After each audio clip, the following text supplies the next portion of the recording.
Okay, meron tayo ngayon rider dito ng Food Panda. Ang galing nang naisip niya kasi maglalagay siyang panibagong tangke dito sa labas. Samantala yung tangke nito nandun sa may ilalim ng upuan. Nandito kasi sa ilalim. Kaya naisip niya sa labas na lang ilagay panibagong tangke. Magreserba na lang yung isa. Maganda niyan sa kabila. Doon unleaded, dito premium. Para pagka kung gusto mo unleaded, doon ka sa kabila, dito premium. Ayos talaga na idea to ah. Matalino talaga yung mga taga Food Panda. Malawak yung pag-iisip ah. Ang purpose kasi natin dyan, kasi lalong delivery tayo, ganito yan. Kapag may mga nakatali to nakatake, tapos alanganin yung gasolina natin, kailangan natin babaklasin pa natin yun, diba?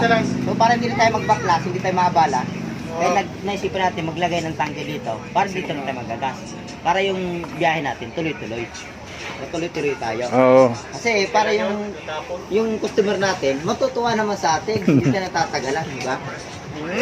Very good ah. Pag nagtatanggal ka nito, paabutin ka ng 10 to 15 minutes eh. Oh, sayang din yung tape no. Packing tape. O, diba? Magkano yung tape? Bibili ka pa ng tape. Di magastos masyado yun. Ito, makakatipid ka dito. 60